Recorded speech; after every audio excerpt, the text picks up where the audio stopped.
downtown Seattle, heading up to Pike's Place Market, and I am enjoying the culture, the sounds, the colors, all kinds of things. In fact, this place reminds me of storytelling. All kinds of stories are told through art and music and color and expression that happens down here. So why don't you join me as I head into town?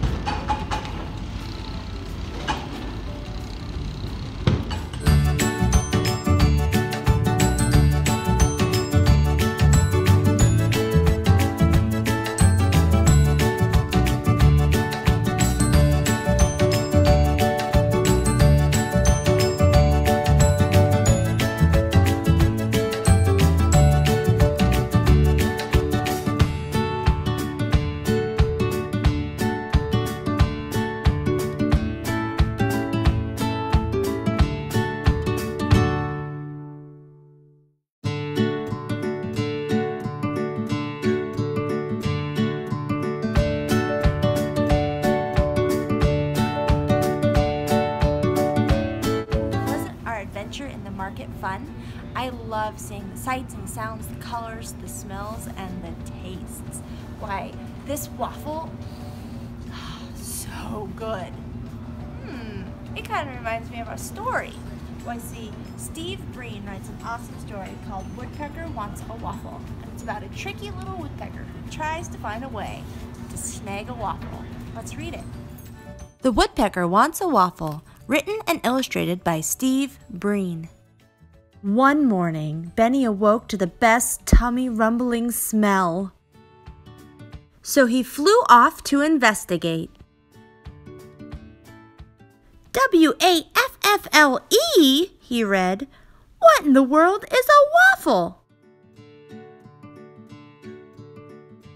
Waffles smelled good. The waffles looked good. The waffles must taste good too, thought Benny. I want waffles, Benny declared.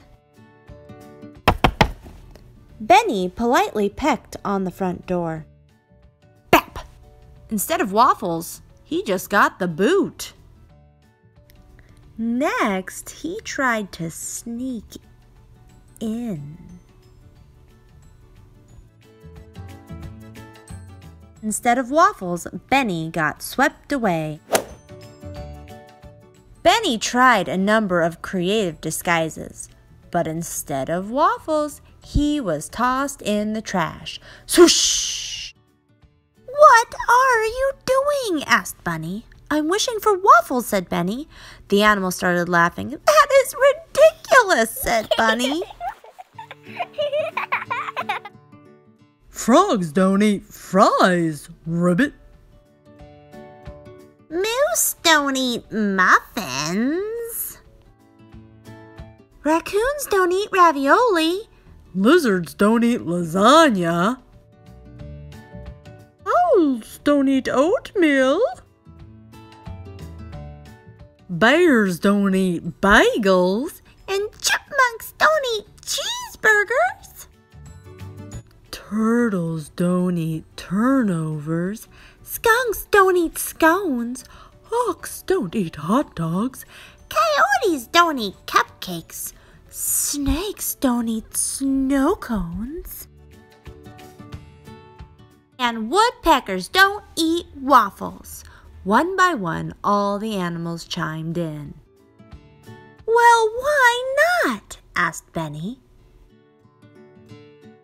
Why not? The animals grumbled, chirped, croaked, and whispered. Thought and thought and thought and thought. Because I said so, said Bunny. I really don't have time for this said-so nonsense, Benny said impatiently. Benny got right to work devising a plan to get some waffles. First I'll shoot out of a cannon, then I'll hit the ground juggling, and then moonwalk and breakdance, followed by a stand-up comedy act with a Broadway-style finale featuring fireworks. The animals were speechless, though Benny was sure he heard some snickering. See you all tomorrow. Don't be late. The next morning, the animals gathered in a field by the diner to catch Benny's big show. No one was late. No one except Benny. As the animals waited patiently for Benny to arrive, the waitress in the diner noticed something odd. The customers noticed something strange too. Everyone at the diner stepped outside to look at the animals. That's when Benny made his move. "So, wait," said Benny. The end. Benny was pretty clever in the story, wasn't he? How he distracted everyone so that he could have access to a warm and tasty waffle.